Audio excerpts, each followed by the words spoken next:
Welcome to the bird media. నేను మీ పవన్ కృష్ణమూర్తి.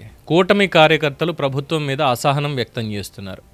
ఎందుకంటే నేను చెప్పుకున్నాం, వైసీపీ వాసనలు వదలని మాజీ మంత్రి గుమ్మనూరు జయరామ గారి గురించి చెప్పుకున్నాం. అలాగే యనమల రామకృష్ణుడు గారు కూడా ఏదో వివాదాస్పద వ్యాఖ్యలు చేశారు. ఏంటంటే వైసీపీ వాళ్ళు ఎవరికి కూడా ఎటువంటి సహాయం చేయొద్దు, నా తమ్ముడు అయినప్పటికీ కూడా సహాయం అడిగితే నేను చేయలేదు అని చెప్పి. ఎందుకంటే కృష్ణుడు గారు ఎవరైతే ఉన్నారో, యనమల కృష్ణుడు గారు వైసీపీ నేత.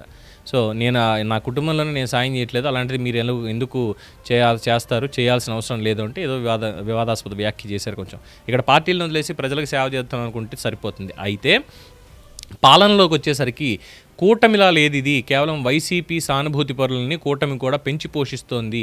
ఇది ఎంతవరకు సమంజసం? అసలు ఇది పాలకులకి తెలుసా? ముఖ్యమంత్రికి, డిప్యూటీ సీఎంకి ఇద్దరికి తెలిసే జరుగుతున్నాయా ఈ నియామకాలు ఇవన్నీ కూడా అని చెప్పి చాలా ఆగ్రహం వ్యక్తం చేస్తున్నారు. మేము ఇది కూడా చూసుకోకపోతే ఎలా అని చెప్పి ముఖ్యంగా తెలుగుదేశం పార్టీ కార్యకర్తలు అమరావతి మీద విషం చిమ్మినటువంటి వాళ్ళని తీసుకొచ్చి కీలక పదవుల్లో కూర్చోబెట్టడం మీకు ఎవరు చెప్తున్నారు? ఇదంతా లేదు, మీకు తెలిసి జరుగుతుందా లేదా అధికారులు మాత్రమే చేస్తున్నారా? కొంతమంది ఎమ్మెల్యేలకి వాసనలు వదనలేదు అని చెప్పి అనుకుంటున్నాము, కానీ అధికారులు కూడా ఈ వాసనలు ఇంకా పోలేదా అని చెప్పి వాళ్ళు ప్రశ్నిస్తున్నారు. ఎందుకు వస్తోంది ఇది అంటే, ఏపీపీఎస్సీలో వైకాపా అనుకూల శశిధర్ నియామకం ప్రస్తుతం అత్యంత వివాదమైంది.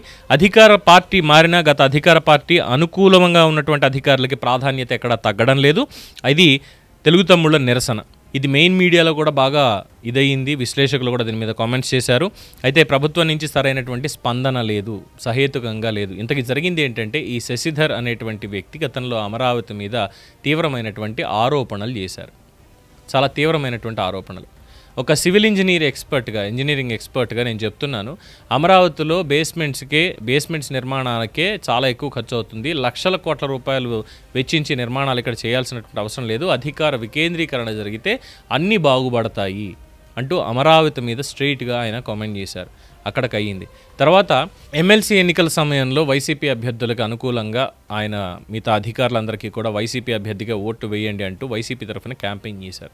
జగన్మోహన్ రెడ్డి గారికి చాలా నమ్మిన ఒక అధికారిగా పేరు కూడా తెచ్చుకున్నారు అని చెప్పి తెలుగుదేశం పార్టీ కార్యకర్తలు ఎక్కువగా దీన్ని సర్క్యులేట్ చేస్తున్నారు. సో ప్రభుత్వం నుంచి వచ్చినటువంటి సమాధానానికి వీళ్ళెవరు సంతృప్తి చెందట్లా. ఎందుకు అంటే, ప్రభుత్వం ఏం చెప్పింది?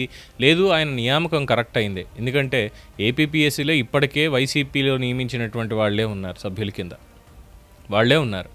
ఉన్నప్పటికీ దానికే మీరు మార్చట్లేదు అని గొడవ పెడుతుంటే, సరికొత్తగా జరిగినటువంటి నియామకం కూడా వైసీపీ అనుకూల అధికారిని తీసుకొచ్చి అందులో పెట్టారు సభ్యుడి కింద. ఇంకా ఏముంది, వాల్యూ ఏముంది మేము కష్టపడిన దానికి అంటూ వాళ్ళు ఆగ్రహం వ్యక్తం చేస్తున్నారు. వాళ్ళు ఆగ్రహం వ్యక్తం చేయడంలో తప్పేం లేదు, కానీ చెప్తున్నది ఇక్కడ ప్రభుత్వం ఏంటంటే, లేదు ఆయన వైకాపా అనుకూలంగా కాదు, ఆయన ఏదో ఆ రోజు వ్యాఖ్యలు చేశారు, కానీ ఆ చేసినటువంటి వాటిని వక్రీకరించి వారికి ఉన్నటువంటి మీడియా మరియు పత్రికలో తప్పుడుగా ప్రసారం చేశారు, అంతే తప్ప ఆయన ఎవరికి మద్దతుగా లేరు అంటూ ప్రభుత్వం నుంచి సమాధానం. ప్రభుత్వం నుంచి అంటే అధికారులు ఇంకా ఎవరైనా చెప్పుండొచ్చు తప్పితే, డిప్యూటీ సీఎం పవన్ కళ్యాణ్ గారు కావచ్చు, ముఖ్యమంత్రి చంద్రబాబు నాయుడు గారు కావచ్చు, లేదంటే లోకేష్ గారు కావచ్చు, వీళ్ళెవరు ఎటువంటి స్టేట్మెంట్ ఇవ్వాలి? అసలు వీళ్ళకి తెలిసే ఈ నియామకాలు జరుగుతున్నాయా వైకాపా అనుకూలంగా ఉన్నటువంటి వాళ్ళకి? అటు పోలీస్ అధికారులు కావచ్చు, లేదంటే కలెక్టర్లు కావచ్చు, ఐఏఎస్ అధికారులు, కలెక్టర్లను కాదు ఐఏఎస్ అధికారులు, అలాగే మిగతా ఈ స్థాయిలో ఉన్నటువంటి అనేక మంది అధికారులు అప్పట్లో వైసీపీకి అనుకూలంగా పనిచేసినటువంటి వాళ్ళకే ఇప్పుడు కూడా కీలకమైనటువంటి పదవులు దక్కుతున్నాయి. ఎంతవరకు ఇది సమంజసం అని చెప్పి ప్రశ్నిస్తున్నారు. మరి కూటమి ప్రభుత్వం దీనికి సమాధానం చెప్తుందా? మరి మీరేమంటారు? మీ అభిప్రాయాన్ని కామెంట్స్ రూపంలో తెలియచేయండి. చూస్తూనే ఉండండి ది బర్డ్ మీడియా.